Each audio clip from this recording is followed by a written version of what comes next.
ஒடுக்கப்படுவோர்க்கு அடைக்கலமே, நெருக்கடி வேளையில் புகலிடமே. ஒடுக்கப்படுவோர்க்கு அடைக்கலமே, நெருக்கடி வேளையில் புகலிடமே. நெருக்கடி வேளையில் புகலிடமே, நெருக்கடி வேளையில் புகலிடமே. உன்னதமானவரே, உன்னதமானவரே, உன்னதமானவரே, என் உறைவிடம் நீர்தானே. உன்னதமானவரே, என் உறைவிடம் நீர்தானே. உயர்த்துகிறேன், தாழ்த்துகிறேன், வணங்குகிறேன், உம்மை போற்றுகிறேன். முழு இதயத்தோடு உம்மை துதிப்பேன். உன்னதமானவரே, அதிசயங்கள் எல்லாம் எடுத்துரைப்பேன். அதிசயமானவரே, நாடி தேடி வரும் மனிதர்களை தகப்பன் கைவிடுவதே இல்லை. நாடி தேடி வரும் மனிதர்களை தகப்பன் கைவிடுவதே இல்லை. ஒருபோதும் கைவிடுவதே இல்லை, ஒருபோதும் கைவிடுவதே இல்லை. உன்னதமானவரே,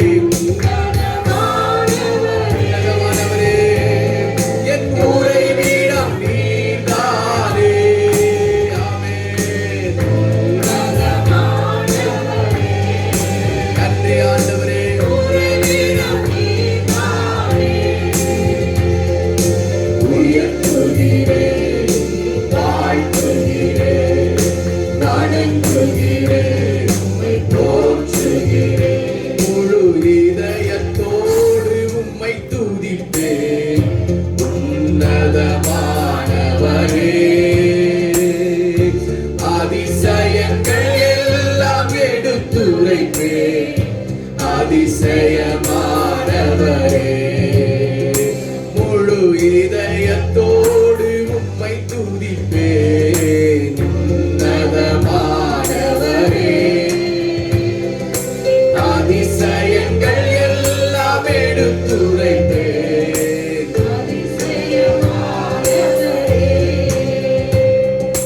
எழுந்தருளும் எங்கள் ஆண்டவரே, எதிரி கை ஓங்க விடாதேயோ. எழுந்தருளும் எங்கள் ஆண்டவரே, எதிரி கை ஓங்க விடாதேயோ. எதிரியின் கை ஓங்க விடாதேயோ, எதிரியின் கை ஓங்க விடாதேயோ.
எழுந்தருளும் ஆண்டவரே, எதிரியின் கை ஓங்க விடாதேயோ, எதிரியின் கை ஓங்க விடாதேயோ.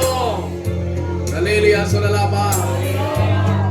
இந்த உயிர் தெழுந்த இந்த பரிசுத்தமான இந்த காலை வேளையில ஆண்டவர் உங்களுக்காக நமக்காக அவர் எழுந்தருளுவார். அவர் இன்றைக்கும் உயிரோடு கூட இருக்கிறார். அவர் இன்றைக்கு மாத்திரமல்ல, என்றென்றைக்கும் உயிரோடு கூட இருக்கிறார். எதிரியின் கை ஓங்க கூடாது. எதிரி நம்மை மேற்கொள்ள கூடாது. சத்துரு நம்மை மேற்கொள்ள கூடாது. பாவம் நம்மை மேற்கொள்ள கூடாது. சத்துருவின் கை ஓங்க கூடாது. சத்துருவின் கை இயேசுவின் நாமத்தினாலே தாழ்த்தப்பட்டு போவதாக. எல்லாரும் அப்படி எழுப்பி நிற்போம், சொல்லுவோமா? ஹல்லேலூயா. எழுந்தருளும் எங்கள் ஆண்டவரே, எதிரி கை ஓங்க விடாதேயும். சொல்லுவோம், எழுந்தருளும் எங்கள் ஆண்டவரே, எதிரி கை ஓங்க விடாதேயும்.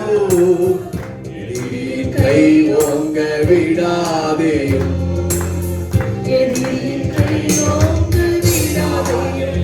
மறுபடியும், எழுந்தருளும் எங்கள் ஆண்டவரே, எதிரி கை ஓங்க விடாதேயும். எழுந்தருளும் ஆண்டவரே, எதிரி கை ஓங்க விடாதேயும். எதிரி கை ஓங்க விடாதேயும். எதிரி கை ஓங்க விடாதேயும். ஆமென். உன்னதமானவரே, என் உறைவிடம் நீர்தானே. சொல்லுவோம், உன்னதமானவரே, என் உறைவிடம் நீர்தானே. உயர்த்துகிறேன், தாழ்த்துகிறேன், வணங்குகிறேன், உம்மை போற்றுகிறேன். உயர்த்துகிறேன், தாழ்த்துகிறேன், வணங்குகிறேன், உம்மை போற்றுகிறேன். முழு இதயத்தோடு உம்மை துதிப்பேன். உன்னதமானவரே, அதிசயமெல்லாம் எடுத்துரைப்பேன். அதிசயமானவரே, முழு இதயத்தோடு உம்மை துதிப்பேன். உன்னதமானவரே, அதிசயங்கள் எல்லாம் எடுத்துரைப்பேன். அதிசயமானவரே.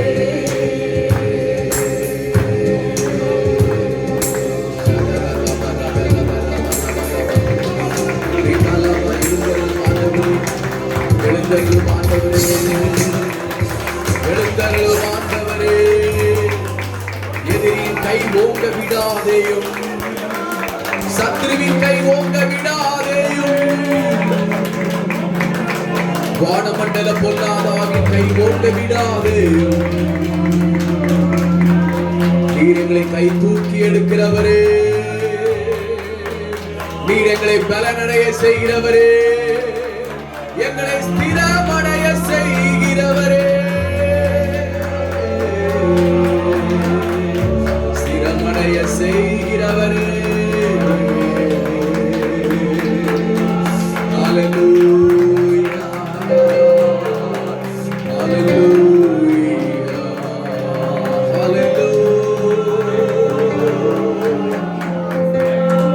ஹல்லேலூயா,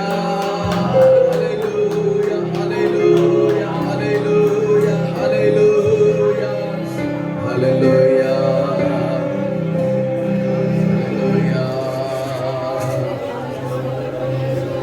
மரணமே உன் கூர் எங்கே? பாதாளமே உன் ஜெயம் எங்கே?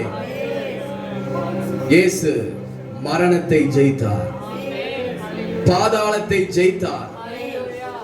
மரணத்திற்கு அதிகாரியாகிய பிசாசை தம்முடைய மரணத்தினாலே ஜெயித்தார்.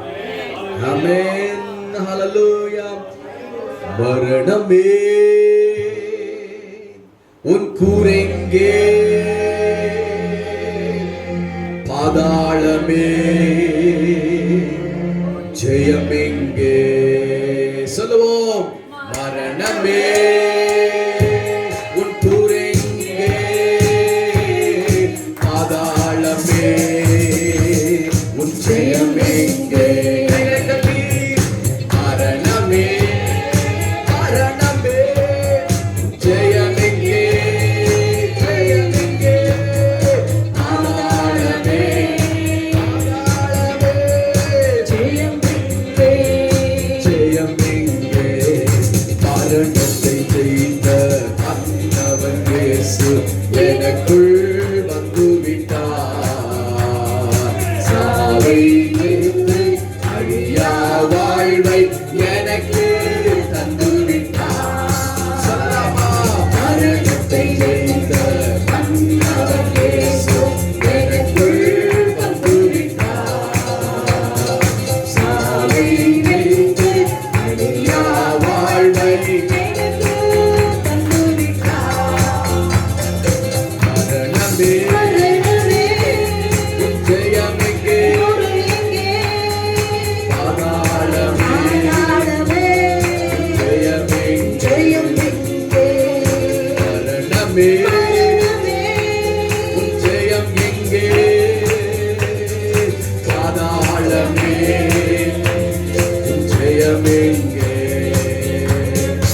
அழிவுக்கு உரிய உடல் ஒரு நாள் அழியாமை அணிந்து கொள்ளும். அழிவுக்கு உரிய உடல் ஒரு நாள் அழியாமை அணிந்து கொள்ளும். சாவுக்கு உரிய உடல் ஒரு நாள் சாவாமை அணிந்து கொள்ளும். சாவுக்கு உரிய உடல் சாவாமை அணிந்து கொள்ளும். பயமில்லையே பயமில்லையே ஜெயம் எடுத்தார், ஜெயம் எடுத்தார். பயமில்லையே மரண பயமில்லையே ஜெயம் எடுத்தார், ஜெயம் எடுத்தார். மரணமே உன் ஜெயமெங்கே, பாதாளமே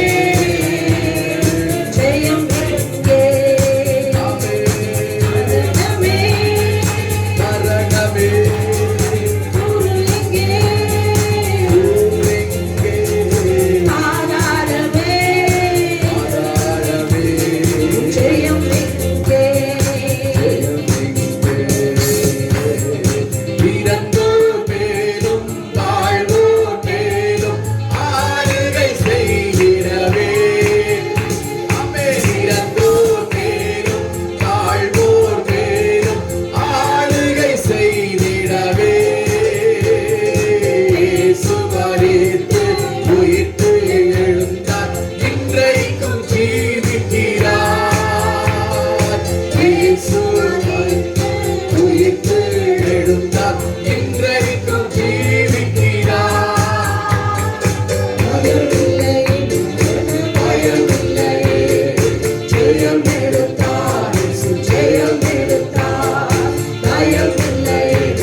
மரணத்திற்கு அதிகாரியாகிய பிசாசு நம்மை தொட முடியாது.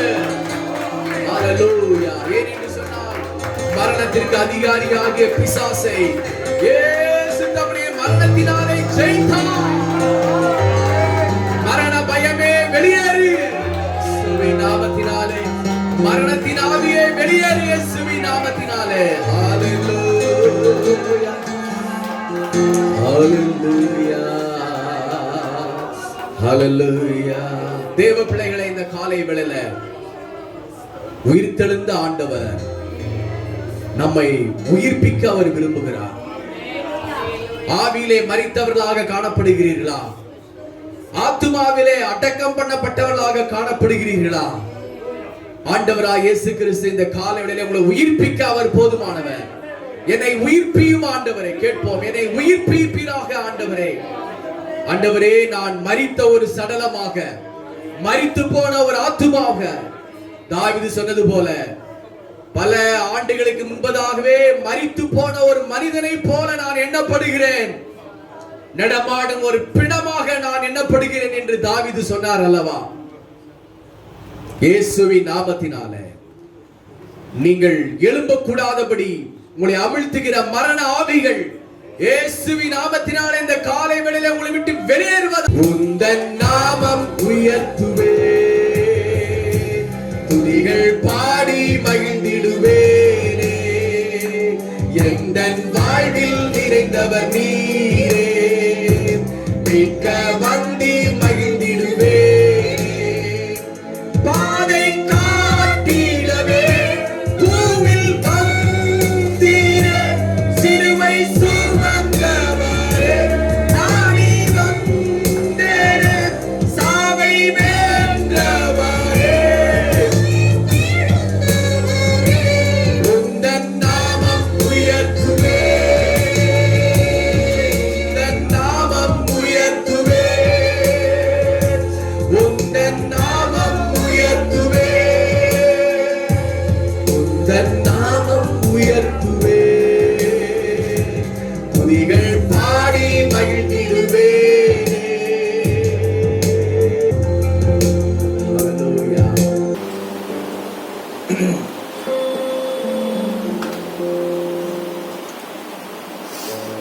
இம்மட்டுமாக கர்த்தர் நம்மை அழகாக, ஆச்சரியமாக, அற்புதமாக நடத்தி கொண்டு வருகிறார். நம்முடைய ஞாயிற்றுக்கிழமை, ஒவ்வொரு ஞாயிற்றுக்கிழமையும்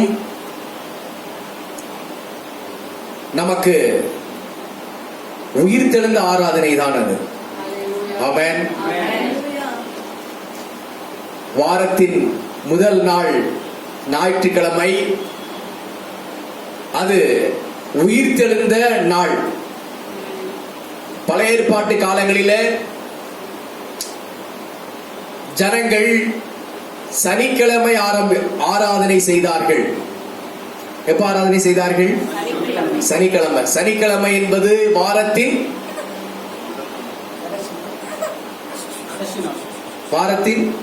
கடைசி நாள். அதோடு கூட எத்தனாவது நாள்? 7வது நாள். 7வது நாள் ஓய்வு நாள். நல்லா புரிஞ்சுக்கணும். 7வது நாள் என்ன நாள்? ஓய்வு நாள்.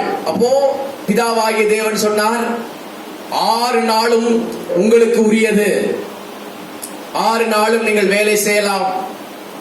உங்களுடைய குடும்ப வேலை, உங்களுடைய தனிப்பட்ட அலுவல்கள், இவைகளை செய்யலாம். ஆனால் 7வது நாள் ஒரு வேலையும் செய்யக்கூடாது. 7வது நாள் ஓய்ந்திருந்து கர்த்தருக்கு ஆராதனை செய்ய வேண்டும். அது ஓய்வு நாள். அல்லேலூயா சொல்லுவோம். எல்லாரும் முகத்தை ஒரு சிரிச்ச ஒரு அல்லேலூயா சொல்லாமே. அல்லேலூயா. ஆஹா ஆஹா அல்லேலூயா. ஆஹா அல்லேலூயா. ஆஹா அல்லேலூயா. அப்படி அந்த ஒரு பிரசன்னத்தோடு வந்துடணும். எல்லாரும் முகத்தை கொஞ்சம் பாருங்க. ஒவ்வொரு முகத்தை எப்படி பாருங்க. பாருங்க, ஒவ்வொரு முகத்தையும் கொஞ்சம் பாருங்க. பின்னாடி முன்னாடி திரும்பி பாருங்க. திரும்பி பாருங்க.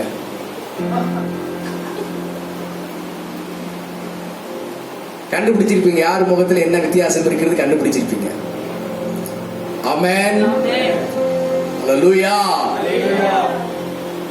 பழைய ஏற்பாட்டு காலத்துல ஓய்வு நாளிலே ஆராதனை செய்தார்கள். ஓய்வு நாள் எந்த நாள்? அது சனிக்கிழமை. ஓய்வு நாள்ல ஆராதனை செய்தார்கள். இன்றைக்கு நாம ஓய்வு நாள்ல ஆராதனை செய்கிறது கிடையாது. 7வது நாள்ல ஆராதனை செய்கிறது கிடையாது. சனிக்கிழமை நாம் ஆராதனை செய்கிறது கிடையாது. நாம் எந்த நாள் ஆராதனை செய்கிறோம்? வாரத்தின் முதல் நாளிலே நாம் தேவனுக்கு ஆராதனை செய்கிறோம். வாரத்தின் முதல் நாள் அப்படிங்கிறது என்ன நாள்? அது ஞாயிற்றுக்கிழமை. அதோடு கூட மாத்திரம் அல்லாமல் அந்த ஞாயிற்றுக்கிழமை என்பது வாரத்தின் முதல் நாள் மட்டுமல்ல, புதிய ஏற்பாட்டு காலத்தில் அது இயேசு கிறிஸ்து உயிர் தெழுந்த நாள். அது என்ன நாளுங்க? இயேசு கிறிஸ்து உயிர் தெழுந்த நாள். நல்லா நீங்க புரிஞ்சுக்கணும்.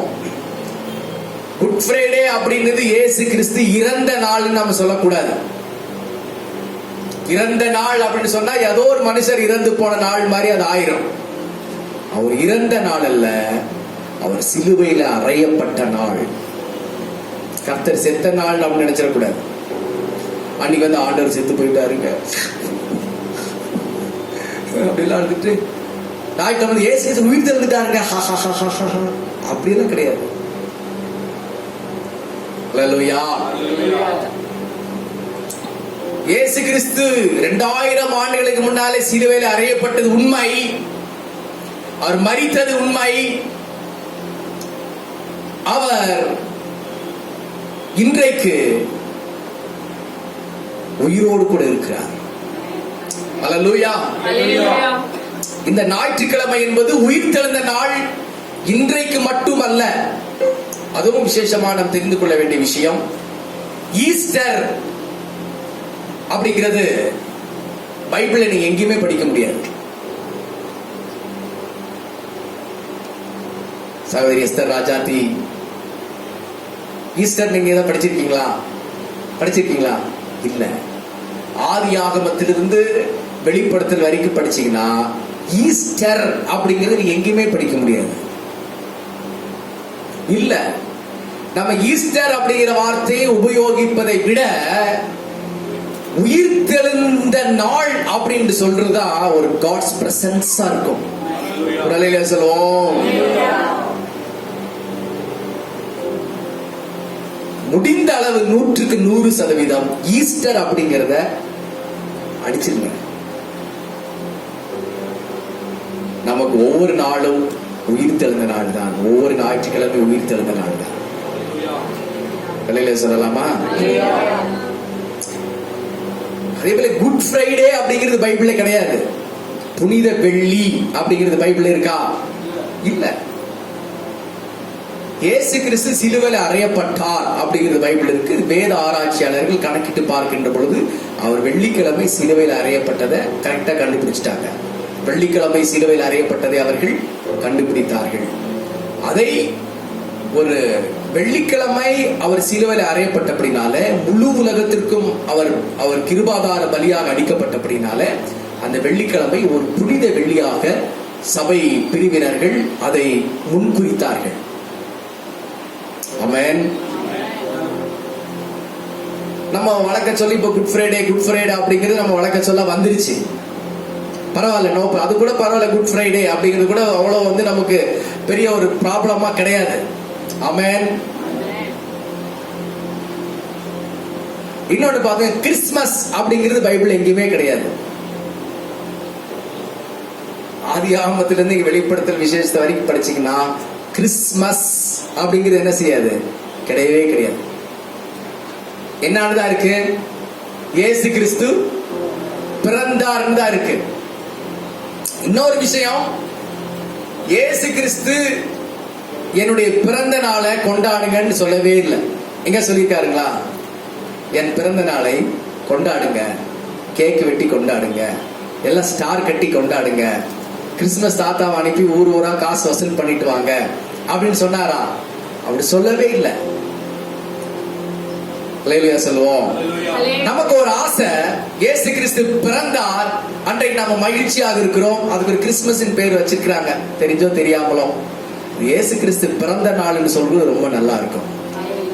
சொல்லலாமா? இயேசு கிறிஸ்து நினைவு கூறுங்கள், கொண்டாடுங்கள் அப்படின்னு சொன்ன ஒரே ஒரு சம்பவம் என்னவென்று சொன்னால் சிலுவையின் பாடு மரணங்களை தான் இயேசு கிறிஸ்து சொன்னார். என்னை நினைவு கூறும்படியாக இதை செய்யுங்கள் என்று. என்னை நினைவு கூறும்படியாக இதை செய்யுங்கள் என்று இயேசு சொன்னார். எதை நினைவு கூறும்படி? கர்த்தருடைய சிலுவை பாடு மரணங்களை நீங்கள் நினைவு கூற வேண்டும். என்ன நீங்க அதை நினைவு கூறுங்க, பாடு மரணங்களை நினைவு கூறுங்கன்னு தான் சொன்னாரே தவிர வேற மற்ற எதையுமே அதிகமாக நீங்க செலிப்ரேட் பண்ணுங்கன்னு சொல்லவே கிடையாது. சொல்லுவோம். இன்னைக்கு பாத்தீங்கன்னா பழைய காலத்துல எல்லாம் பெந்தேகோஸ்தே சபைகள்லாம் பாத்தீங்கன்னா அவங்க என்ன செய்ய மாட்டாங்க, கிறிஸ்துமஸ் கொண்டாடுறதே இல்லை. நான் கூட ரொம்ப நாளா கிறிஸ்துமஸ் கொண்டாடாம தான் இருந்தோம். சபையில் இருக்கும் பொழுதெல்லாம் கிறிஸ்துமஸ் அன்னைக்கு சபை பூட்டி இருக்கும். அல்லேலூயா. ஸ்டாரோ இல்லாவிட்டா மற்ற எதுவுமே ஆரம்ப காலங்களில் பெந்தேகோஸ்தே விசுவாசிகள் கட்ட மாட்டார்கள். ஏன்னா எப்பொழுதுமே நமக்கு கிறிஸ்துமஸ் அப்படின்னு சொல்லி சொல்லுவோம். மற்ற ஜனங்கள் போல கிறிஸ்துமஸ் அன்னைக்கு போய் 1 கிலோ ஆட்டுக்கறி, 2 கிலோ மாட்டுக்கறி, 2 கிலோ ஃபிஷ் இதெல்லாம் வாங்கிட்டு போட்டு நல்லா பிரியாணி செஞ்சு பக்கத்துல ஒரு கோட்டர் வச்சு அடிச்சுட்டு பட்டாசு கொளுத்திட்டு ஆட்டம் போடுறதுல எந்த யூஸ் கிடையாது. அதுல ஏதாவது பிரயோஜனம் இருக்குங்களா? ஒரு பிரயோஜனம். அவங்க தீபாவளி கொண்டாடுறாங்க, இவங்க கிறிஸ்துமஸ் கொண்டாடுறாங்க. 40 நாள் மலைக்கு போறாங்க, கருப்பு வேட்டி கட்டிட்டு. அது வரைக்கும் கறி சாப்பிடுறதுல, தண்ணி அடிக்கிறது இல்ல. அங்க வரும்போதே கத்தி தீட்டிடுறாங்க. டேய் 40 நாள் தாண்டா உனக்கு டைம், 40 நாள் முடிஞ்சு இந்த மாலை கழட்டிட்டு வந்த அடுத்து உன் தலைக்கு மாலை அப்படின்னு பாரு. நான் மாலை போட்டிருக்கேன்னு தான் பாக்குறேன், இல்லன்னா உன்னை பாரு மாலை கழட்டிட்டு வந்து உன்னை ஒரு வழி பாத்துக்கிறேன். அடுத்து வந்தவொடனே அந்த பேட்டரி பண்ணிக்கலாம். இவங்களும் 40 நாள் என்ன பிரதர் 40 நாள் லெந்து நாட்கள். நான் அதை குற்றமாக சொல்லவில்லை. நமக்கு லெந்து நாட்களுக்கு பைபிள் எங்கேயுமே இல்லைங்க. ஆமென். ஒரு பிரதர் சொன்னார், லெந்து நாட்கள் பிரதர் கறி சாப்பிடுறது இல்ல, மீன் சாப்பிடுறது இல்ல, கோழி சாப்பிடுறது இல்ல. எப்ப பிரதர் சாப்பிடுவீங்க? ஞாயிற்றுக்கிழமை காலையில சாப்பிடுவோம்ல. ஈஸ்டர் அன்னைக்கு இயேசு கிறிஸ்து உயிர்த்தெழுந்த அன்னைக்கு காலைல சாப்பிடுவோம்ல. அன்னைக்கு அது மட்டுமா? முடிஞ்சா பக்கத்துல எக்ஸ்ட்ரா ஐட்டம் கூட எதா இருந்தாலும் இருக்கலாம், சொல்ல முடியாது. கோட்டர் இருக்கலாம், பீர் இருக்கலாம், அது கூட எதா இருக்கலாம். அதுவும் சேர்ந்து அவங்க செலிப்ரேட் பண்றதாக கேள்விப்பட்டேன். ஆமென். 40 நாள் கறி சோறு திங்க கூடாதுன்னு இயேசு எங்குமே சொல்லல. அவங்களுக்கும் நமக்கு என்னங்க வித்தியாசம் இருக்கு? அவங்களும் 40 நாள் கறி சோறு திங்கிறது இல்லை, நீங்களும் கறி சோறு திங்கிறது இல்லை. அவங்களும் 40 நாள் முடிச்சுட்டு கத்தியை தீட்டுறா, நம்மளும் 40 நாள் முடிச்சுட்டு கத்தியை தீட்டுறோம். நம்ம சுபாவம் மாறலையே, நம்முடைய குணம் மாறவில்லையே. ஃபார் எக்ஸாம்பிள், நாம் ஆவிக்குரிய விசுவாசிகளாக மாற வேண்டுமே தவிர ட்ரெடிஷனல் பாரம்பரிய கிறிஸ்தவர்களாக பாரம்பரியத்தை மட்டுமே கடைபிடித்துட்டு போக கூடாது. ஆமென். ஒரு பிரதர் சொன்னாரு, என்னங்க எல்லாருமே குட் ஃப்ரைடே கரெக்டா 11:30 மணிக்கு வச்சிருக்காங்க, நீங்க மட்டும் எதுக்கு சாயங்காலம் வச்சிருக்கீங்க? 11:30 மணிக்கு வச்சிருக்கீங்க அப்படின்னு கேட்டேன். அவர் 11:30 இருந்து 2 மணி வரைக்கும் தான் அவர் உயிர் விட்டாரு. அதுக்காக வச்சிருக்காங்க. அப்படி எருசலேமுக்கு போயிட வேண்டியது, உயிர் விட்ட இடத்துல அங்க போய் அவங்க உட்காந்துக்க வேண்டியதானே? அப்படி கிடையாது. அந்த ட்ரெடிஷன் இல்ல. நம்ம இயேசுவோடு கூட சிலுவையில் அறையப்பட்டிருக்கிறோமா? பாவத்துக்கு அறையப்பட்டிருக்கிறோமா? சாபத்துக்கு விலகி இருக்கிறோமா? அசுத்தங்களுக்கு நாம சிலுவையில் அறையப்பட்டிருக்கிறோமா? இனி நான் அல்ல, அவரே என்னில் பிழைத்திருக்கிறார். சொல்லுவோம். அதுக்காக 11:30 மணிக்கு வைக்கணும்னு அவசியம் கிடையாது. இன்னைக்கு போன பால் வாங்குறதுக்கு சிஎஸ்ஐ கடையில பால் வாங்க பாத்தீங்கன்னா 6 மணிக்கு ஆள் இல்லை. எங்க போயிட்டாங்க அப்படின்னு பார்த்தா அப்ப இயேசு கிறிஸ்து 3:30 மணிக்கு உயிர்த்தெழுந்த கரெக்டா உயிர்த்தெழுந்து போய் லபக்குன்னு அவர் அப்படியே பிடிச்சிருப்பாங்க. 5:30 மணிக்கு போய் அவர் எங்கேயும் போயிடக்கூடாது, ஐயா வாங்கன்னு அப்படியே பிடிச்சிருப்பாங்க. அவர் அப்படி கிடையாது. அவர் இன்னைக்கும் உயிர் தெரிஞ்சிட்டாரு. அல்லேலூயா. இன்னும் ஒரு மர்மம் என்ன தெரியுங்களா? இன்னும் ஒரு ரகசியம்.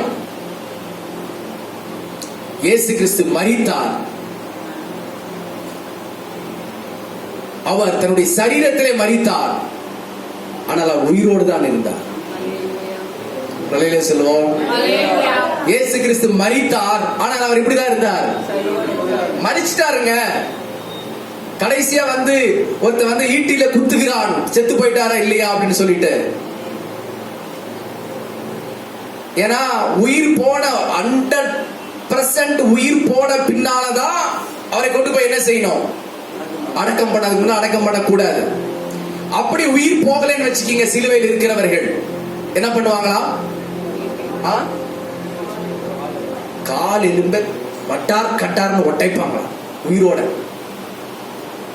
கால் எலும்ப, 2 கால் எலும்பு ஒட்டைக்கும் பொழுது என்ன ஆகுமா? உயிர் போயிடும். அப்போ இயேசு கிறிஸ்து சிலுவையில ஒரு குற்றவாளியாக அறையப்பட்டிருக்கிறார். இரவு நேரம் நெருங்கி கொண்டு வருகிறது. சூரியன் மறைந்த பிற்பாடு அங்கே சிலுவையில் உடல்கள் இருக்கக்கூடாது. ஆகவே இவரை கால் எலும்பு முறிக்கலாமா, உயிர் போயிடுச்சான்னு வந்து குத்தி பார்க்கறாங்க. அங்க என்ன வந்துச்சு? கடைசியாக தண்ணீரும் ரத்தமும். First blood and water. ரத்தமும் தண்ணீரும் வந்தது. தண்ணீர் வந்த உடனே கன்ஃபார்ம் நியூஸ் என்ன? இவர் ஆல்ரெடி, இங்கிலீஷ்ல சொல்லுங்க, ஆல்ரெடி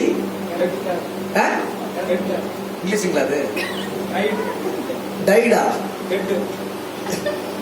நீங்க 2 பேர் பேசுங்க. ஆல்ரெடி என்னது? டைடா டெட்டா? டெட். Already dead. ஆல்ரெடி மரித்து விட்டார் இயேசு. ஆகவே அவர் காலிலிருந்து ஒடிக்க வேண்டிய அவசியம் இல்லை. அவர் அப்படியே கொண்டு போய் அடக்கம் பண்ணும்படி கொண்டு போனார்கள். இந்த வேதம் சொல்கிறது, அவருடைய எலும்புகளில் ஒன்றும் முறிக்கப்படுவதில்லை. நீதிமானின் எலும்புகள் ஒன்றும் முறிக்கப்படுவதில்லை. யாரை குறித்து சொல்லப்பட்டிருக்கிறது? இயேசு கிறிஸ்துவை பற்றி சொல்லப்பட்டிருக்கிறது. ஆமென். அது தவறுதலா புரிஞ்சு நீங்க அடைகிற என்ன சொல்றாங்க? யாருக்காவது எலும்பு உடைஞ்சிட்டு இருந்தா, உங்க எலும்பு உடையக்கூடாது, நீதிமான் எலும்பு உடையக்கூடாதுன்னு சொல்லியிருக்கிறது. உங்களுக்கு நமக்கு சொல்லவில்லை. யாருக்கு சொல்லப்பட்டிருக்கிறது? இயேசுவுக்கு சொல்லப்பட்டிருக்கிறது.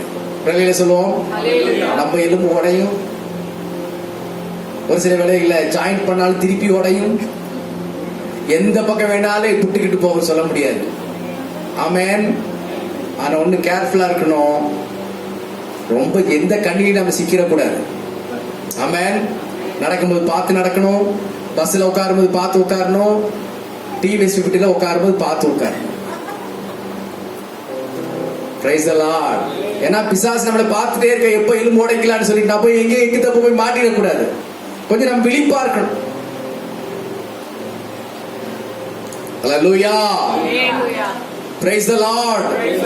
ஏன்னா நம்ம வந்து கர்த்தருடைய பிள்ளைகள், நம்முடைய வாயை நல்லா பாதுகாத்துக் கொள்ளணும். வாய் இருந்தா தான் நல்லா நம்ம ஜெபிக்க முடியும். அல்லேலூயா அல்லேலூயா ஸ்தோத்திரம் பண்ண முடியும்.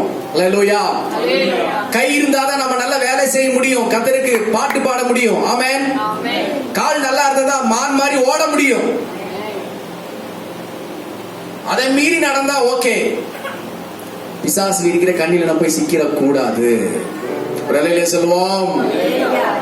ஆகவே நமக்கு ஒரு தெளிவு வேண்டும். பாரம்பரிய ஜனங்கள் சடங்காச்சாரமாய் ஆராதிக்கிறது போல நம்ம ஆராதிக்க கூடாது. அதிகாலை 4 மணிக்கு சபைக்கு போயிருப்பாங்க. நீ பாருங்க, ஐயா அப்படியே ஊதி அப்படியே விட்டுட்டு இருப்பாரு, அப்படியே ரவுண்ட் ரவுண்டா போயிட்டு. ஏன் ஈஸ்டர்ல என்ன காலைல சபைக்கு போயிட்டு அதிலே போய் விட்டுட்டு இருக்கீங்க? இயேசு கிறிஸ்து விழுந்துட்டார்ல, அதெல்லாம் விட்டுட்டு இருக்கிறோம்.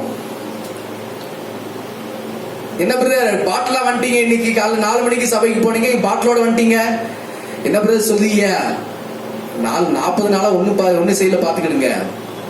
ஆயினால 2 பாட்டிலோட வந்துட்டோம்ல. இன்னைக்கு சாயங்காலம் மாட்டுக்கறி ஆட்டுக்கறி செஞ்சிருக்கிறாங்க வீட்டுல, அதனால சாப்பிட்ட பிறகு இது போட்டு படுத்தணும்னா பாருங்க, இயேசு கிறிஸ்து உயிர்த்தெழுந்து அப்படியே கம்பீரமா இருக்கும்.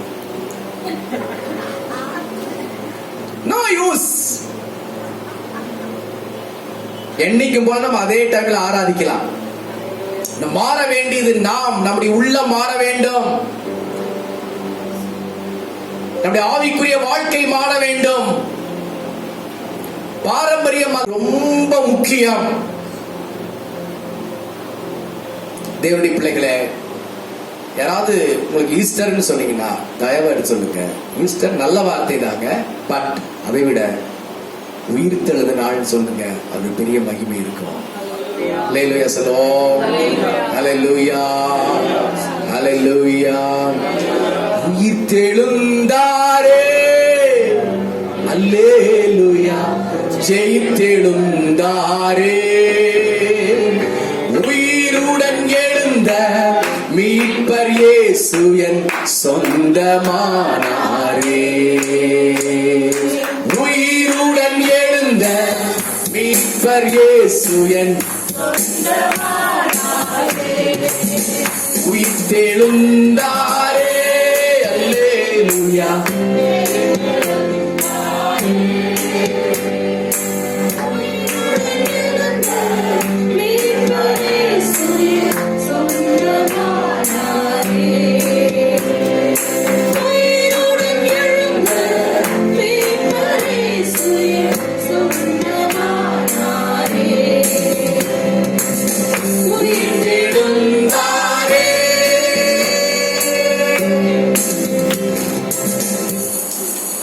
பேதுருவின் புஸ்தகம் 3ஆம் அதிகாரம் 18, 19, 20 வசனங்களை வாசிக்கலாம். ஏனெனில் கிறிஸ்துவும் நம்மை தேவனிடத்தில் சேர்க்கும்படி அநீதி உள்ளவர்களுக்கு பதிலாக நீதி உள்ளவராய் பாவங்கள் நிமித்தம் ஒரு தரம் பாடுபட்டார். அவர் மாம்சத்திலே கொலை உண்டு, ஆவியிலே உயிர்ப்பிக்கப்பட்டார். போதுமையா? கர்த்தருக்கு ஸ்தோத்திரம். ஆமென். நாம் புரிந்து கொள்ள வேண்டிய சத்தியம் என்ன அப்படின்னு சொன்னால், 1 பேதுரு 3:18 இப்படியா சொல்கிறது, ஏனெனில் கிறிஸ்துவும் நம்மை தேவனிடத்தில் சேர்க்கும்படி, நம்மை தேவனிடத்தில் சேர்க்கும்படி அநீதி உள்ளவர்களுக்கு பதிலாக நீதி உள்ளவராய் பாவங்களின் நிமித்தம் ஒரு தரம் பாடுபட்டார். ஆமென். அப்போ இயேசு கிறிஸ்து சிலுவையில பட்ட பாடுகள், சிந்தின ரத்தம், பட்ட அடிகள், காயங்கள் எல்லாம் எதற்காக? நம்மை தேவனிடத்தில் சேர்க்கும்படியாக. நம்ம எங்கே சேர்க்கும்படியாக? தேவனிடத்தில் சேர்க்கும்படியாக தான் அவர் சிலுவையில அவர் அநீதி உள்ளவர்களுக்கு பதிலாக நீதி உள்ளவராய் நமக்காக மரித்தார்.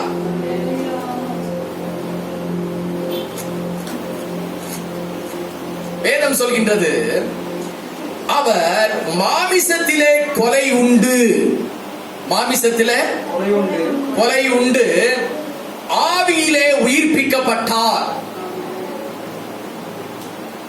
கவனிங்க, பாருங்க, இயேசு கிறிஸ்து அவருடைய மாமிசத்தில கொலை உண்டான். மாமிசம் என்று சொன்னால் என்னது? அவருடைய சரீரம், பாடி. அவருடைய மாம்சத்தில அவர் கொலை செய்யப்பட்டார், கொலையை ஏற்றுக்கொண்டார். என்னென்ன உங்களுக்கு நல்லா தெரியும். முள்முடி சூட்டப்பட்டார், வாரினால் அடிக்கப்பட்டார், ஆடிகளால் அடிக்கப்பட்டார், ஈட்டியினாலே குத்தப்பட்டார். அவரை பார்க்கும் பொழுது அவரை பார்க்கத்தக்க ரூபம் இல்லாதிருந்தது. அவ்வளவு தூரம் அவர் சிலுவையில அவர் கொலை உண்டார். ஆமென். ஹல்லேலூயா. அவர் சிலுவையிலே பட்ட பாடுகள் எல்லாம் உண்மை. நல்லா நீங்க புரிஞ்சுக்கணும். சிலுவையிலே பட்ட பாடுகள் எல்லாம் 100% உண்மை. அவர் சிலுவையிலே பாடுபடுகிற பொழுது அவர் மனுஷனாகத்தான் இருந்தார். அவர் பூமியில அவர் பிறக்கின்ற பொழுது அவர் மனிதனாகத்தான் பிறந்தார். தேவன் மனிதனாக பிறந்தார். அவர் தெய்வமாக பூமியில் பிறக்க இல்லை. மனுக்குலத்தின் பாவங்களை சுமந்து தீர்க்க நம்மை போல பாடுள்ள ஒரு மனுஷராகவே பூமியில் அவர் பிறந்தார். ஆனால் அவர் யார்? மனுஷகுமாரன், மனுஷனுடைய மகன் அல்ல, தேவனுடைய மகன். அல்லேலூயா சொல்வோம், அல்லேலூயா சொல்வோம். இதுல ஒவ்வொன்றும் ரகசியங்கள் பின்னி பிணைந்து இருக்கிறது. நல்லா நீங்க புரிஞ்சுக்கணும். நம்ம இயேசு கிறிஸ்துவை 100% நம்ம ஆராய்ச்சி பண்ணி நான் இதில் வெற்றி கண்டேன் என்று யாருமே சொல்ல முடியாது. ஏனென்றால் நம்முடைய அறிவுக்கு எட்டாத ரகசியங்கள் நிறைய இருக்கு. நம்முடைய ஆராய்ச்சிக்கு புலப்படாத நிறைய சத்தியங்கள் அங்கே அடங்கி இருக்கின்றது. ஆகவே வேத வசனத்திலே சொல்லப்பட்ட வசனங்களை, சத்தியங்களை அப்படியே நாம் ஏற்றுக்கொள்ள வேண்டும். எல்லாம் உண்மை, எல்லாம் உண்மை. என்னதுங்க? எல்லாமே உண்மை, எல்லாம் உண்மை, எல்லாம் சத்தியம், எல்லாம் உண்மை, எல்லாம் உண்மை என்று யார் ஏற்றுக்கொள்கிறார்களோ அவர்களுக்கு தான் சத்தியம் புரியும். புரியுதுங்களா? அவிசுவாசப்படுகிறவர்களுக்கு சத்தியம் புரியாது. வேதத்தை சந்தேகிக்கிறவர்களுக்கு சத்தியம் புரியாது.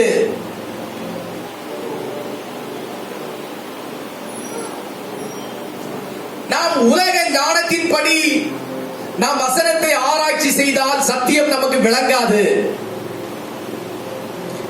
வேத வசனத்தை எழுதியிருக்கிறபடி அப்படியே நாம் ஏற்றுக்கொண்டு கர்த்தருக்கு ஸ்தோத்திரம், ஸ்தோத்திரம், ஸ்தோத்திரம், நீர் கொடுத்த சத்தியத்திற்காக ஸ்தோத்திரம் என்று ஏற்றுக்கொள்கிற பொழுதுதான் அந்த சத்தியம் நமக்கு விளங்கும். அல்லேலூயா. அவர் மனுஷனாக பிறந்தார், ஆனால் அவர் மனுஷனுடைய மகன் அல்ல, ஆனா மனுஷனாகத்தான் அவர் பிறந்தார். அல்லேலூயா. அவர் சிலுவையிலே மரித்தார், சிலுவையிலே அவர் பாடுபட்டார், சிலுவையிலே அவர் நொறுக்கப்பட்டார், சிலுவையிலே அவருடைய சரீரம் முழுவதுமாக அங்கே கிழிக்கப்பட்டது, பிற்கப்பட்டது. அந்த இடத்துல அவர் தேவனாக இல்ல, அவர் மனுஷனாக இருந்தார். அல்லேலூயா. அல்லேலூயா சொல்லுவோம்.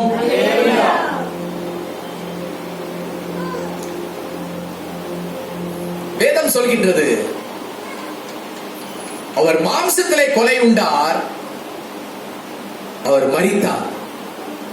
மாம்சத்திலே கொலை உண்டு, அவர் என்ன ஆனார்? மரித்தார். 7 வார்த்தைகள் நாம் தியானிக்கின்ற பொழுது நாம் அழகாக கேட்டோம். அவர் பிதாவே, என்னுடைய ஆவியை உம்முடைய கரங்களில் ஒப்புவிக்கிறேன் என்று சொல்லி அவர் தன்னுடைய ஆவியை பிதாவின் கரங்களிலே ஒப்பு கொடுத்து, அவர் தன்னுடைய ஆவியை ஒப்பு கொடுத்து, தன்னுடைய உயிரை பிதாவின் கையில ஒப்பு கொடுத்து இந்த சரீரம் மரிக்கும்படியாக தன்னை ஒப்பு கொடுத்தார். சொல்லுவோம். ஹல்லேலூயா. ஆனால் வேதம் சொல்கின்றது, மாம்சத்திலே கொலை உண்ட அவர் ஆவியிலே உயிர்ப்பிக்கப்பட்டார். அவர் ஆவியிலே உயிர்ப்பிக்கப்பட்டார். எப்படி ஆவியிலே உயிர்ப்பிக்கப்பட்டார்? நம்ம நினைச்சிடக்கூடாது அவர் சிலுவையிலே மரித்து இறந்து போய்விட்டார். ஒரு மனுஷனை போல அவர் மரித்து போய்விட்டார். 3 நாள் அவரை எங்கே வைத்திருந்தார்கள்? பெர்னாட், 3 நாள் எங்கே வைத்திருந்தார்கள்? சத்தமா? கல்லறையிலே வைத்திருந்தார்கள். 3வது நாள் விடிந்து வருகின்ற பொழுது, 3வது நாள் சொல்லுங்க, விடிந்து அதிகாலை விடிந்து வருகிற பொழுது மகதலேனா மரியாள் ஓடுகிறாள் கல்லறைக்கு. எங்கே ஓடுகிறாள்? கல்லறைக்கு ஓடுகிறாள். ஏன் ஓடுகிறாள்? ஏன் ஓடுகிறாள்? அவளுக்கு என்ன பாவமோ ஓடுகிறாள்? அப்படி நினைச்சிடக்கூடாது. கந்த வர்க்கங்கள், தைலங்கள்,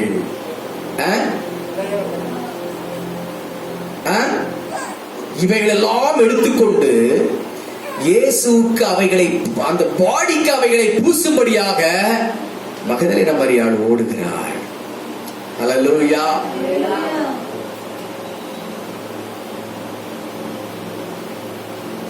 இவங்க நினைச்சிட்டு இருந்தாங்க அந்த பாடி அங்கேயே இருக்கும், இயேசு கிறிஸ்துவின் சரீரம் அங்கேயே இருக்கும், நாம போய் செய்ய வேண்டிய கடமைகளை செய்யலாம் என்று போனார்கள். ஆனால் நடந்த சம்பவம் என்ன? பிதாவே, உம்முடைய கரங்களில் என் ஆவியை ஒப்புவிக்கிறேன் சொன்ன உடனே அவருடைய சரீரம் செத்து போயிருச்சு. அவருடைய ஆவி என்ன ஆயிருச்சு? அப்பவே உயிர் அடைஞ்சிருச்சு.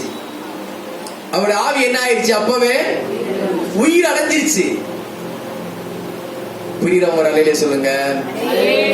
நல்லா புரிஞ்சுக்க. அவருடைய சரீரம் செத்து போயிற்று. ஆனால் அவருடைய ஆவி என்ன ஆயிடுச்சு? உயிர் அடைந்து அவருடைய ஆவி அங்கே டெட் ஆகி அங்க இருக்கல. அவர் செத்து போனவராக அங்க இருக்கல. எப்போ தன்னுடைய மாம்சம் செத்து போனதோ அதே மறுவினாடி அவர் ஆவியில அப்பவே உயிரோடு கூட இருந்தார். அப்பவே உயிரோடு தான் இருந்தார். அப்பவே உயிர் அடைந்தார். சொல்லலாம். ஆமென். நம்ம என்ன நினைக்கிறோம்? மூணாவது நாள் விடிஞ்சு வருகிற பொழுது மார்க் சுவிசேஷத்துல வாசிக்கிறோமே, பெரிய கல் அந்த கல்லறையின் வாசலிலே மூடப்பட்டிருந்தது. இந்த பக்கம் ஒரு ஈட்டி பிடிச்சு நின்று இருந்தான், இந்த பக்கம் ஒரு ஈட்டி பிடிச்சு நின்று இருந்தான். அப்ப திடீரென்று மின்னல் வந்தது. வந்து அந்த பெருங்கல்லை உடைத்து நொறுக்கினது. அப்பொழுது உள்ளே இருந்து இயேசு கிறிஸ்து என்ன செய்தார்?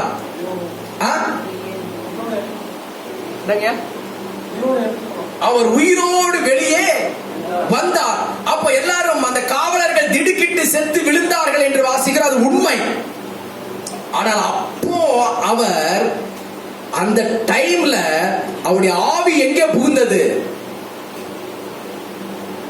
அந்த அதிகாலை வேளையில உயிர்ப்பிக்கப்பட்ட ஒரு ஆவி எங்கே புகுந்தது? அவருடைய ஆவி அந்த சரீரத்திற்குள் புகுந்தது.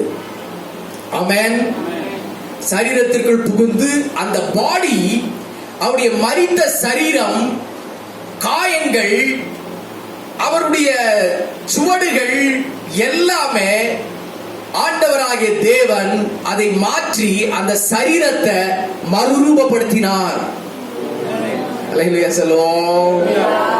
அந்த மூணாவது நாள் காலையில அந்த சரீரத்திற்குள்ளாக தேவனுடைய ஆவியை தேவன் அதற்குள்ளே செலுத்தினார். அது ஆவியிலே உயிர்ப்பிக்கப்பட்டார். ஆமென். ஆனால் அந்த 3 நாளும் அவர் எங்கே இருந்தார்? பிரசங்கம் பண்ணினார். அந்த 3 நாளும் நம்ம நினைச்சிட கூடாது அவர் டெட் பாடியாக மூக்குல பஞ்சு வச்சுட்டு அப்புறம் கை கால காட்டப்பட்டு அவர் செத்து போன ஒரு பாடியாகவே அவர் இருந்தார். 3வது நாள் திடீர்னு கட்டப்பட்டார், அவர் எழுந்துட்டாரு. அப்படியெல்லாம் கிடையாது. அல்லேலூயா. பிதாவே, உம்முடைய கரங்களில் ஆவியை ஒப்பு கொடுக்கிறேன் சொன்ன உடனே அவருடைய ஆவி உயிர் அடைந்து அவர் உடனே ஊழியம் செய்ய ஆரம்பிச்சிட்டார். மறுபடியும் சொல்லுவோம். அவர் மறுபடியும் அப்பவே என்ன செய்ய ஆரம்பிச்சிட்டாரு? ஊழியம் செய்ய ஆரம்பிச்சிட்டாரு. எங்க ஊழியம் செய்ய ஆரம்பிச்சாரு? படிச்சு பாத்தீங்கன்னா கீழே சொல்லப்பட்டிருக்கிறது 19. அந்த ஆவியிலே அவர் போய் காவலில் உள்ள ஆவிகளுக்கு பிரசங்கித்தார். காவலில் உள்ள ஆவிகளுக்கு போய் பிரசங்கித்தார். எவ்வளவு அருமையா ஆண்டவர் சொல்லி இருக்கிறார் பாருங்க வசனம். ஆமென். அவர் மாம்சத்திலே கொலை உண்டார். அடுத்தபடி ஆவியிலே அவர் உடனே உயிர்ப்பிக்கப்பட்டாருங்க. 3வது நாள் அல்ல, உடனே அந்த கணம் பிதாவே உடைய கரங்கள் ஆவியை ஒப்பு கொடுக்கிறேன். பாடி டெட் ஆயிடுச்சு, இவருடைய ஆவி உயிர் பெற்றது. கரங்களை தட்டி கர்த்தருக்கு ஸ்தோத்திரம் பண்ணுவோம்.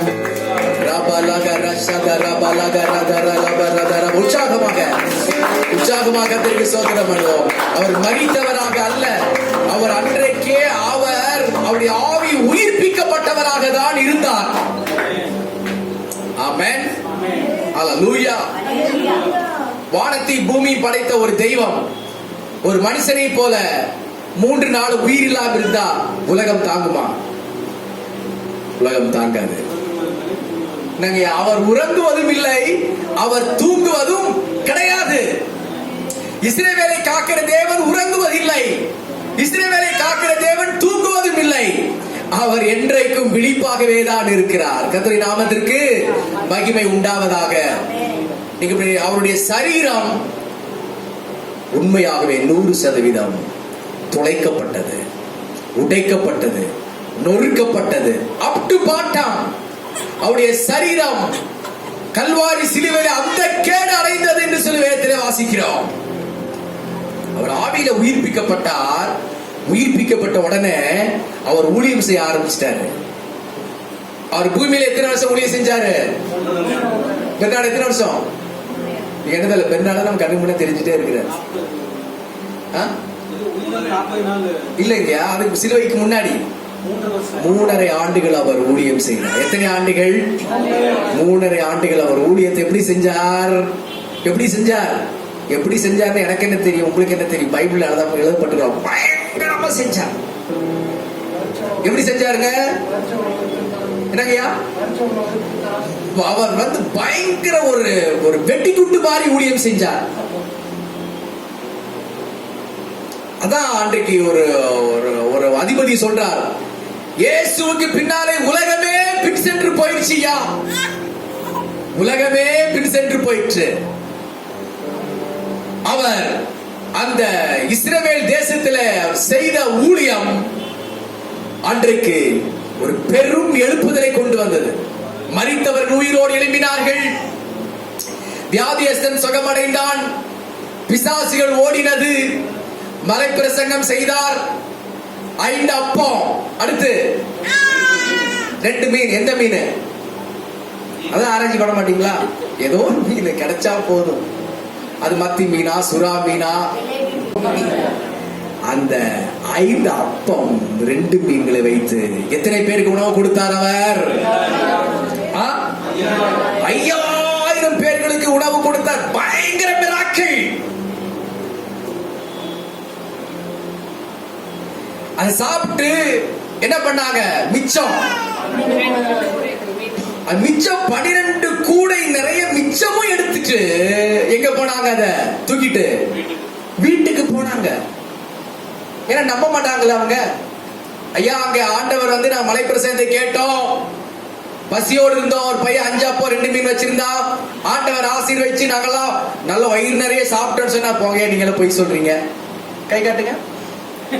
இல்ல, சாப்பிட்ட மாதிரி தெரியலையே அப்படின்னு சொல்லிருப்பாங்கன்னு சொல்லிதான் ஒவ்வொரு சீசர்கள் தலையிலும் என்ன செஞ்சாரு? ஒவ்வொரு கூடையை கொடுத்து அனுப்புனார். ஆமென். 12 கூடைனா யாருக்கு? 12 கூட 12 சீசர்களுக்கு தலை மேல வச்சு என்ன செஞ்சாரு? வீட்டுக்கு தூக்கிட்டு போங்கயா. அவ்வளவு அற்புதங்களை செஞ்சார் இயேசு கிறிஸ்து. அதே மாதிரி ஊழியம் அவர் பூமியில செஞ்சாரு 3.5 ஆண்டுகள். அவர் மரித்த 3 நாள் அவர் ஊழியத்தை செஞ்சார். எங்க செஞ்சாரு? காவலில் உள்ள ஆவிகள். காவலில் உள்ள ஆவிகள்னா யாரு? அங்க சொல்லப்பட்டிருப்பாருங்க. அந்த ஆவிகள் பூர்வத்திலே நோவா பேழையை ஆயத்தம் பண்ணும் நாட்களிலே தேவன் நீடிய பொறுமையோட காத்திருந்த போது கீழ்ப்படியாமல் போனவைகள் பாருங்க.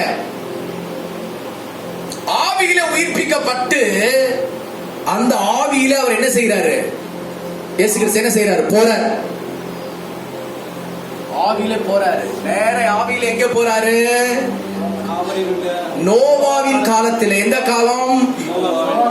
நோவாவின் காலத்துல மழையை அனுப்புனாரு பூமிக்கு. யாரு? அவர்தான். இவர்தான். அந்த மழையை அனுப்பினவர் யாரு? இவர்தான், இயேசு கிறிஸ்து தான். பிதாவை கொண்டு எல்லாவற்றையும் செய்தார். பிதாவும் குமாரனும் இயேசு கிறிஸ்து ஒன்றா இருக்கிறார்கள். அப்போ பிதாவானவர் குமாரனை கொண்டு உலகங்களை படைத்தார். அப்ப உலகத்தை படைத்தவர் யார்தான்? இயேசு கிறிஸ்து. அப்படி இவரை கொண்டு எல்லாவற்றையும் அவர் செய்தார். அவர் உடனே பழைய ஏற்பாட்டு விசுவாசிகளுக்கு ஊழியம் நான் செய்யலையே. புதிய ஏற்பாட்டு விசுவாசிகளுக்கு ஊழியம் செஞ்சாச்சு. பழைய ஏற்பாட்டு விசுவாசிகள் யாரு? ஆபிரகாம், ஈசாக்கு, யாக்கோபு, நோவா, அடுத்து யாரு?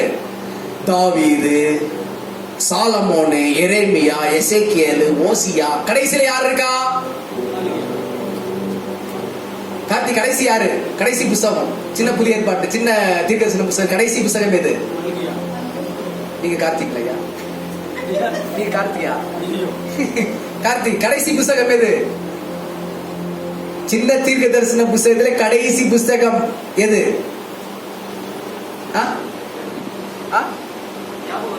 ஞாபகம் வர மாட்டேங்க. வரணும்.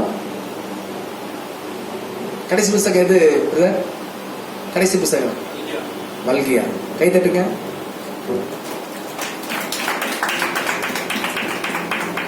ஏன் ஞாபகம் வர மாட்டேங்குது? ஞாபகம் வரணும். வேதமும் கையுமாக இருக்கணும். ஜெபிக்கணும். வேதத்தை கற்றுக்கொள்ளணும். இயேசு கிறிஸ்து பூமியில் இருக்கின்ற பொழுது அவர் 3.5 ஆண்டுகள் பயங்கரமான ஊழியம் செய்தார். அந்த அவர்களுக்கு நோவாவின் காலத்திலே ஆண்டவர் ரொம்ப மனசாபப்பட்டார். என்ன மனசாபப்பட்டார்?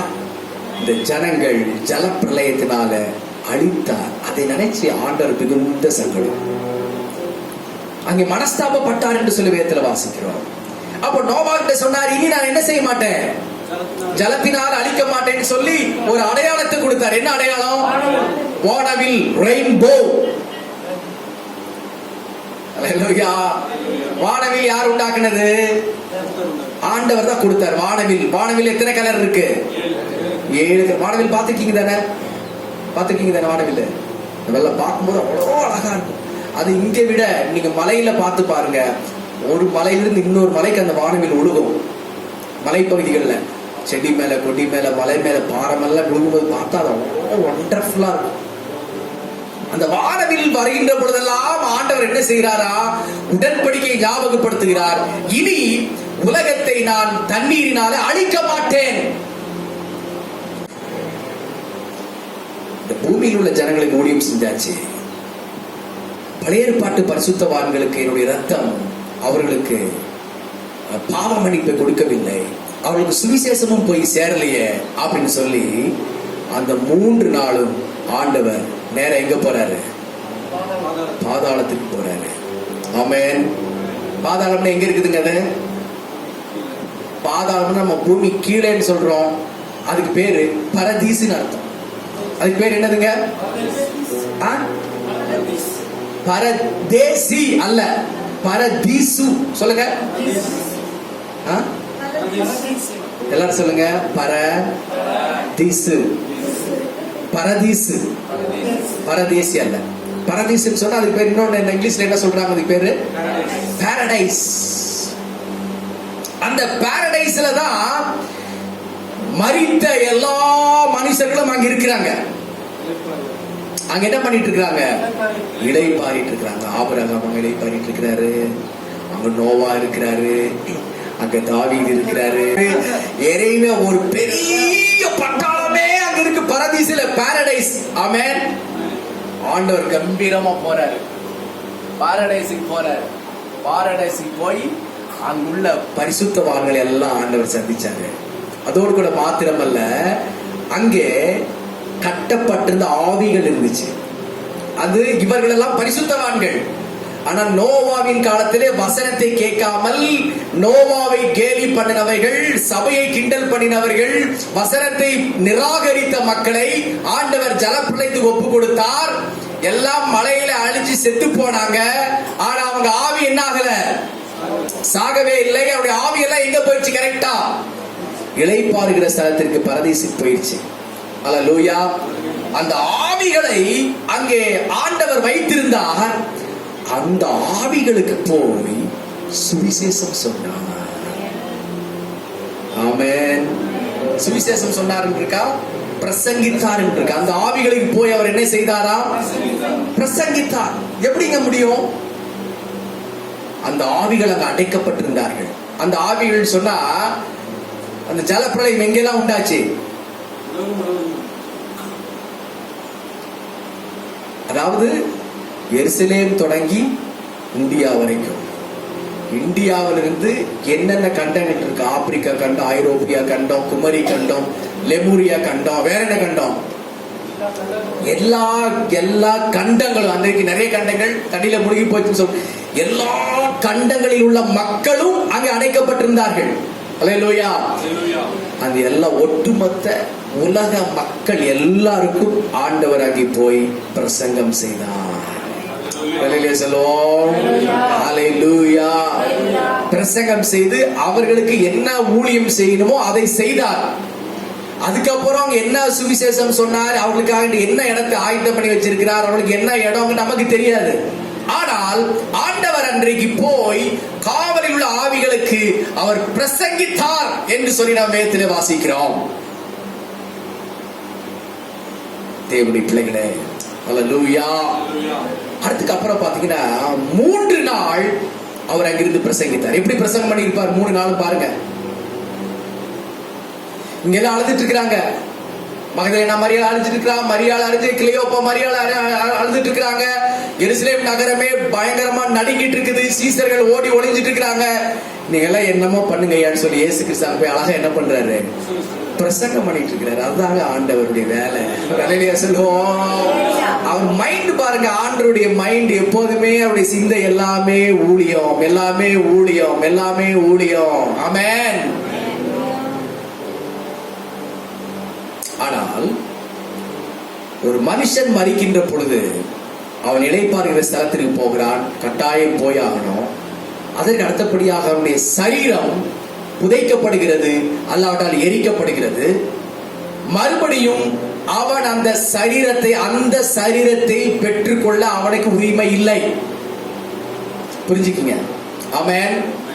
நமக்கு ஒரு மூக்கு இருக்குது, நமக்கு ஒரு 2 கண்ணு இருக்கு, காது இருக்குது, நமக்கு பாடி வந்து ஒரு சில பேர் கருப்பா இருக்கு, ஒரு பேருக்கு சிவப்பா இருக்கு, 2 பேருக்கு 2 சேர்ந்து மிங்களா இருக்கு. செத்து போன பின்னாடி நம்முடைய பாடி என்ன ஆயிரும்? பாடி என்ன ஆயிருங்கயா? நெருப்புல மின்மயானத்துல வச்சா சாம்பல் ஆயிரும். மண்ணுல போட்டா என்ன ஆயிரும்? அழுகி போயிரும்.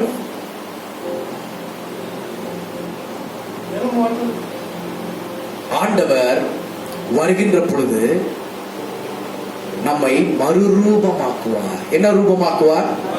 இந்த ஆவி அழியவே அழியாது. இந்த ஆவி என்ன செய்யாது? அழியவே அழியாது. ஆனா நமக்கு இருந்த அந்த பழைய சரீரம் நமக்கு கிடைக்காது. நல்லா புரிஞ்சுக்கீங்க. பழைய சரீரம் நமக்கு கிடைக்கவே கிடைக்காது. ஆனா ஒரு சரீரம் கிடைக்கும். நமக்கு ஆண்டவர் ஒரு சரீரத்தை வச்சிருக்காரு. என்ன சரீரம்? தேவ தூதர்களை போல மகிமையின் சரீரம். அதுக்கு பேர் வந்து மறுரூபம். அதான் மறுரூபம்.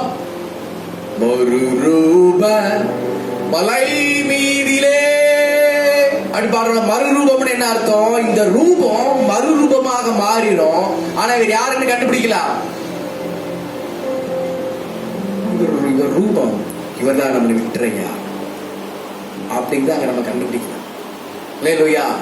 உங்களை எல்லாம் கண்டுபிடிச்சிருவாங்க. உங்களுக்கு ஒரு மறுரூபத்தை கொடுப்பாரு, அங்க உங்களை கண்டுபிடிச்சிடலாம். அல்லேலூயா சொல்லலாம். உங்களை பார்த்தா காந்தி பார்க் அம்மா மாதிரி இருக்குதே பாரடைஸ்ல நீங்க சொல்லலாம். உயிர்த்தெழுந்த பின்னால், இயேசு கிறிஸ்து வருகைக்கு பின்னால நீங்க சொல்லலாம், உங்களை பார்த்தா காந்தி பார்க் அம்மா மாதிரி இருக்குதே, முகம் அந்த சாயல் இருக்க.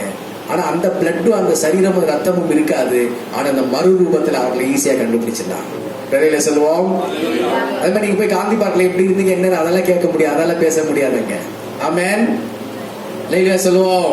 அப்படிலாம் அங்க எங்க வார்த்தையே வேற வார்த்தையா இருக்கும், அங்க உங்களுடைய வேலையே வேற வேலையா இருக்கும். ஆமென். Praise the Lord. சகரியா ஐயா அங்க மனைவியை பார்த்துட்டாருன்னு வச்சுக்கோங்க. மனைவியை, என் மனைவியை பார்த்துட்டோம், இங்க வாங்க,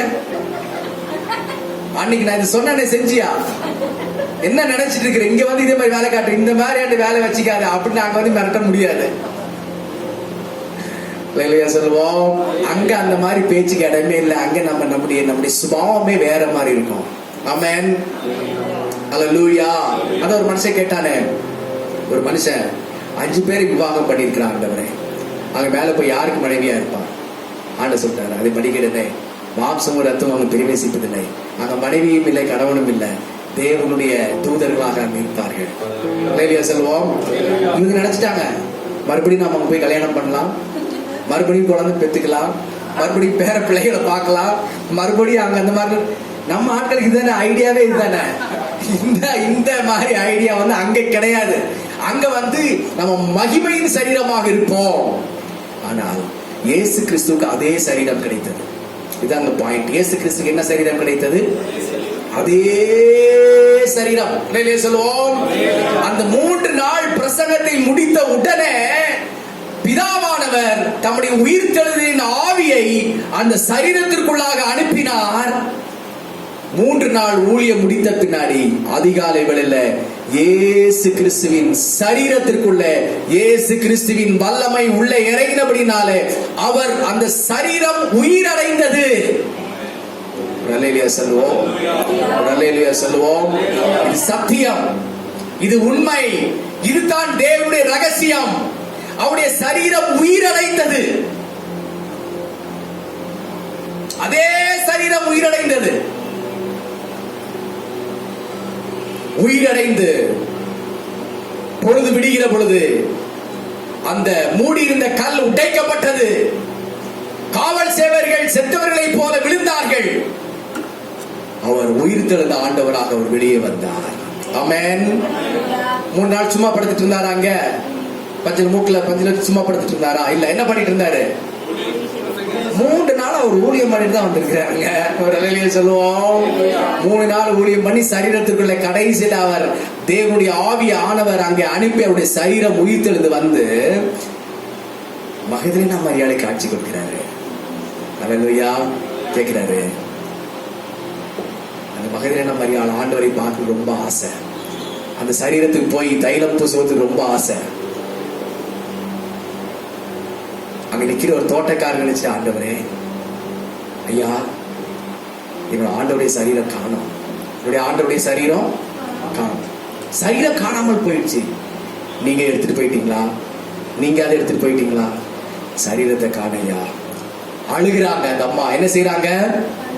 அழுகிறார்கள். ஹல்லேலூயா. இயேசு அங்கே நிற்கிறதை அவள் அறியாமல் இருந்தாள். ஒரு தேவ தூதன் வந்து சொல்லுகிறார், அவர் இங்கே இல்லை. அவர் இங்கே இல்லை. அவர் இங்கே இல்லை. அவர் உயிர்த்தெழுந்தார். அப்புறம் எப்படிங்க அவருடைய பாடி இங்க இருக்கும்? அவர் இங்க இல்லை. நீங்கள் உயிரோடு இருக்கிறவரை மரித்தோரிடத்தில் தேடுறீங்க. அவர் இங்கே இல்லை. அவர் உயிர்த்தெழுந்தார். பின்னால பார்த்தா ஆண்டவர் இயேசு, மரியாளே, என்ன சொல்றாரு? மரியாளே அப்படி கேட்ட உடனே எங்கேயோ கேட்ட சத்தம். திரும்பி பார்த்த உடனே ஆண்டவர் அங்கே நிற்கிறார். இயேசு நிற்கிறார். ஹல்லேலூயா, ஹல்லேலூயா. இயேசு அங்க நிற்கிறத கண்டு ஓடி போய் அவரை கட்டி பிடிச்சிக்கலாம்னு சொல்லிட்டு ஓடுறாங்க. ஆண்டவர், மரியாளே, என்னை தொடாதே, நான் இன்னும் என் தேவனிடத்துக்கு போகவில்லை. ஆமென். ஹல்லேலூயா. நான் உனக்கு முன்பதாக சீசர்களை சந்திக்க போகிறேன். சீசர்களிடத்திலே போய் இவைகளை சொல்லு என்று ஆண்டவர் சொல்லி அனுப்பினார். அல்லேலூயா சொல்லலாமா? 3 நாளும் பயங்கரமான ஊழியம். 3வது நாள் முடிச்ச உடனே இங்கே தரிசனம். ஜனங்களுக்கு என்ன செய்கிறார்? அவர் தரிசனம் கொடுக்கிறார். அதே சரீரம், ஆனால் அவர் ஆவியின் சரீரத்தை பெற்றிருந்தார். பரிசுத்த ஆவியின் அபிஷேகத்தினால் நிரம்பின ஆவியின் சரீரத்தை அவர் பெற்றிருந்தார். ஆமென். இயேசுவை போல நீங்களும் நானும் உயிர்ப்பிக்கப்படுவோம். நல்லா புரிஞ்சுக்கிங்க. நமக்கு மரணம் என்பது நிச்சயம். ஆனால் இயேசு நம்மை உயிர்ப்பிப்பார் என்பது அதை விட நிச்சயம். இயேசு நம்ம என்ன செய்வார்? நிச்சயம் உயிர்ப்பிப்பார். அதோடு கூட மாத்திரமல்ல, மறுரூபத்தை ஆண்டவர் நமக்கு தருவார். அழகா ஒரு வேதம் சொல்கிறது, ஆண்டவர் தம்முடைய தேவ தூதர்களுக்கு கை கொடாமல், யாரு கை கொடுத்தாரா? ஆபிரகாமின் சந்ததிகளுக்கு ஆண்டவர் கை கொடுத்தார். ஆமென். நீங்க புரிஞ்சுக்கினா, அதே நீங்க யூதால வாசிக்கினா, ஆதி காலத்திலே கீழ்ப்படியாமல் போன பாவம் செய்த தூதர்களை ஆண்டவர் அந்த அந்தகார சங்கிலியினால என்ன செய்திருக்கிறாராம்? கட்டி வச்சிருக்கிறாரு. பாவம் செய்த தூதர்களையும் ஆண்டவர் என்ன செஞ்சிருக்கிறார்? ஹலோ, அந்தகார சங்கிலினால கட்டி வச்சிருக்கிறார். நம்ம எதுல வாசிக்கிறோம்? யூதாவில வாசிக்கிறோம்.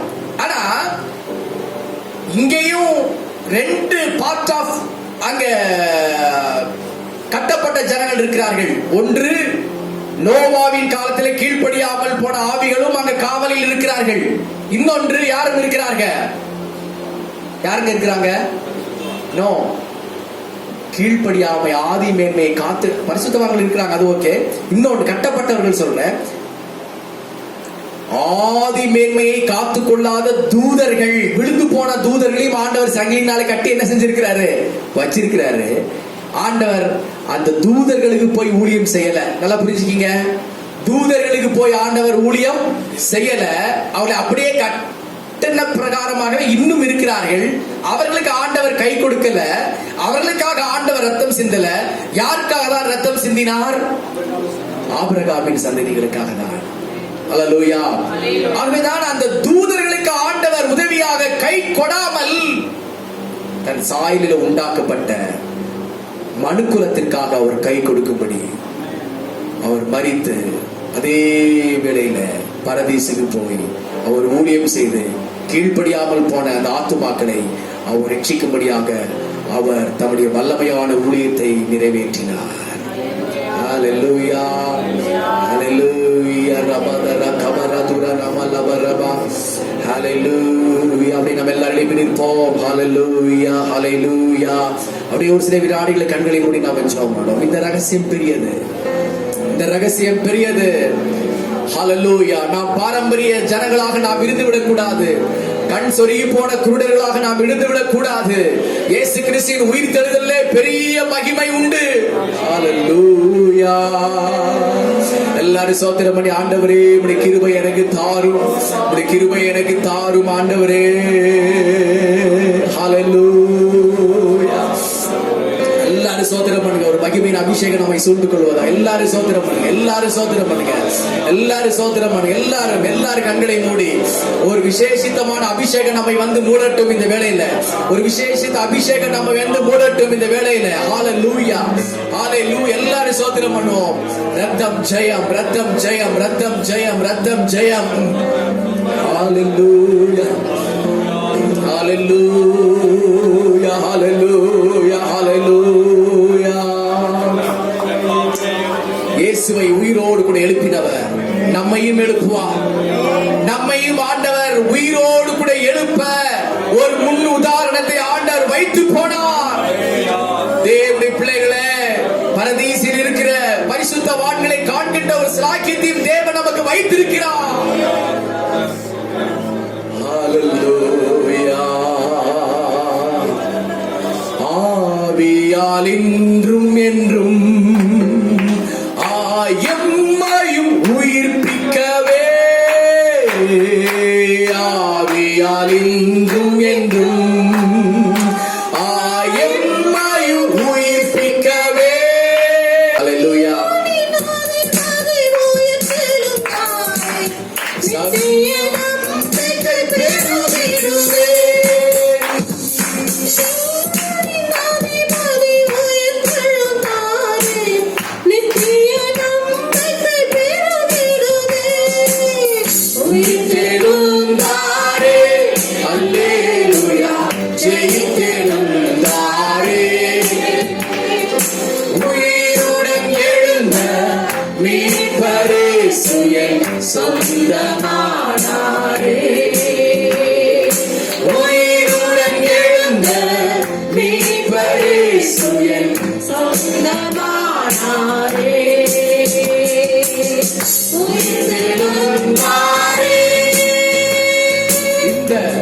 உயிர்த்தெழுந்த ஆராதனையின் தியான வேளையில எல்லார் கரங்களை உயர்த்துவோம். ஆண்டவரை பார்த்து கேட்போம், எனக்குள்ளாக உம்முடைய உயிர்த்தெழுந்த அபிஷேகம் வரட்டும். மரணம் என்னை தொட முடியாது, மரண ஆவிகள் என்னை சேதப்படுத்த முடியாது, நோய்கள் என்னை சேதப்படுத்த முடியாது, பலவீனம் என்னை அழிக்க முடியாது. நான் பலவானா இந்த பூமியில கர்த்தருக்காக வாழுவேன். ஹல்லேலூயா. தேவனுக்காக உழைப்பேன், கர்த்தருக்காக பெரிய காரியங்களை நான் செய்வேன்.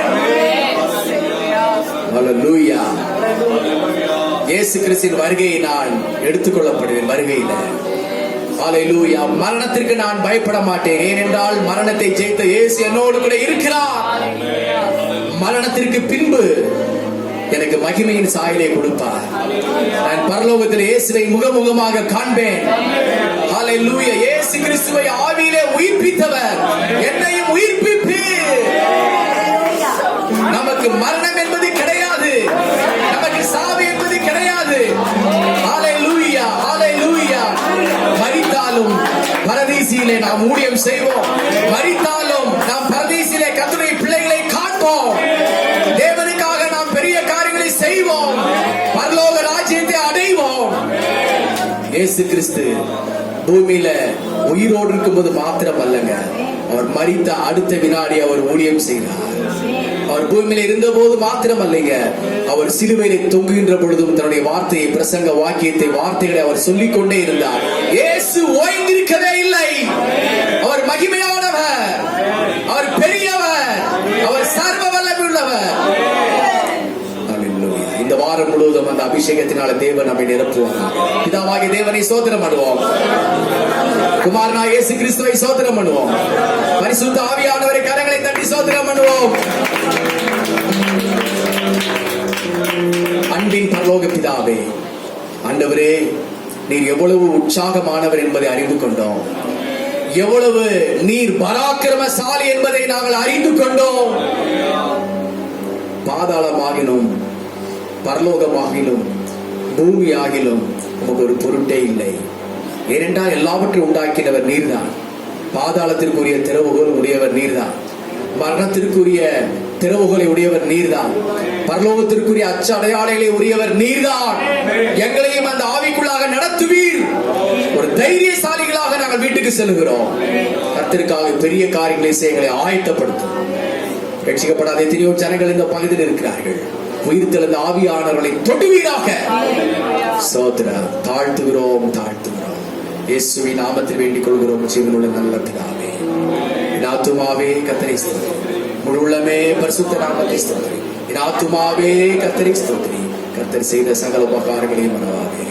ஆமென். நம்முடைய கர்த்தராகிய இயேசு கிறிஸ்துவின் கிருபை, பிதாவாகிய தேவனுடைய அன்பு, பரிசுத்த ஆவியானவருடைய அன்பு, ஐக்கியமும் சிநேகமும் மீண்டும் என்று கர்த்தர் வருகை பரியந்த மாறாமல் இருப்பதாக. ஹல்லேலூயா, ஹல்லேலூயா, ஹல்லேலூயா, ஹல்லேலூயா. உயிர்த்தெழுந்த ஆவியின் அபிஷேகத்தோடு செல்லுங்க. கர்த்தர் இந்த வாரம் முழுவதும் உங்களோடு கூட இருப்பார். கர்த்தருக்கு ஸ்தோத்திரம்.